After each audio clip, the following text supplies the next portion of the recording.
અમિત શાહ અત્યારે સંબોધન કરી રહ્યા છે, પહેલા તેમને સાંભળીએ।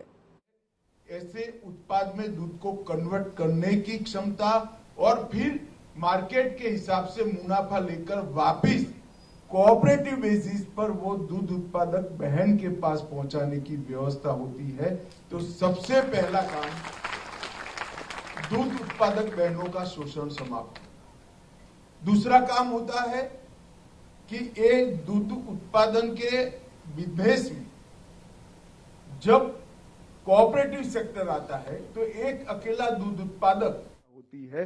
तो सबसे पहला काम दूध उत्पादक बहनों का शोषण समाप्त होता है।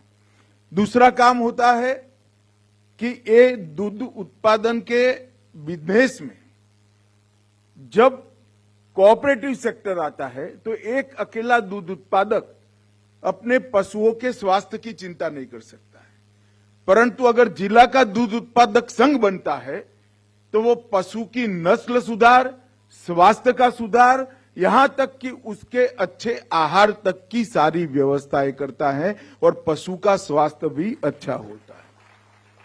इससे थोड़ा आगे चले जाएं तो तीसरा होता है कि अगर कोऑपरेटिव सेक्टर में ये दूध की डेयरी का बिजनेस जाता है, दूध का बिजनेस जाता है, तो वो पोषण आंदोलन के अंदर अपने आप जुड़ जाता है, क्योंकि इसका उद्देश्य मुनाफा नहीं है। मैं एक ऐसा नेता हूं जो देश के 630 जिलों में जाकर आया है। मैंने हर जगह पे, क्योंकि कोऑपरेटिव का कार्य करता हूं तो कोऑपरेटिव वालों को मिलता रहता हूं। मैं कम से कम 100 जिलों को जानता हूं, जिसमें बनासकांठा डेयरी भी यहां पे उपलब्ध है।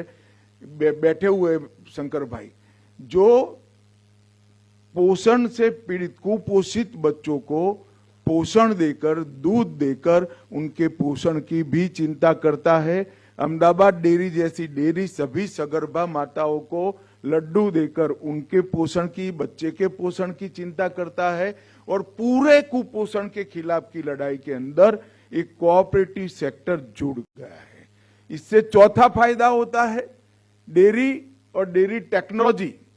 ये एक जमाने में भारत के लिए कल्पना हम कर ही नहीं सकते थे कि डेयरी टेक्नोलॉजी और इसकी सारी मशीनरी का उत्पाद भारत के अंदर हो।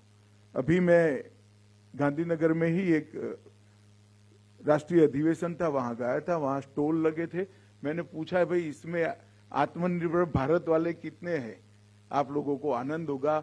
80% स्टोर जो लगे थे वो भारतीय डेयरी उत्पाद मशीनरी बनाने वाले थे। इसके साथ साथ हमने पूरे भारत के अंदर सिमेट्रिक दूध उत्पाद चालू हो, एक हर गांव इसके अंदर जुड़े, इसके लिए एनडीडीबी के तत्वाधान में एक आंदोलन शुरू किया। हर गांव में एक छोटी सी डेयरी बने, वो डेयरी के संयोजन करने वाली डेयरियां बने, जिला डेयरियां बने और फिर अंततोगत्वा संघ बने और एनडीडीबी वहां से बाहर निकले।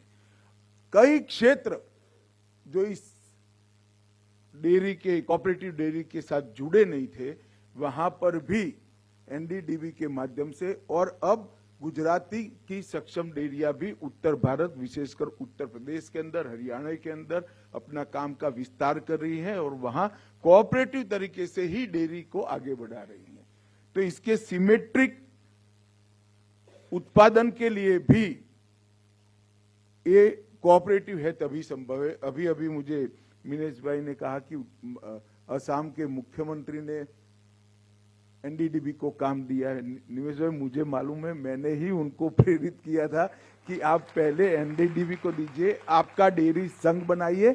नंदिनी, कई ब्रांड ने आज हमारा भारत के दुग्ध क्षेत्र का नाम समग्र विश्व के अंदर रोशन किया है। परंतु मैं गुजरात में हूं, मैं जानता हूं, इसलिए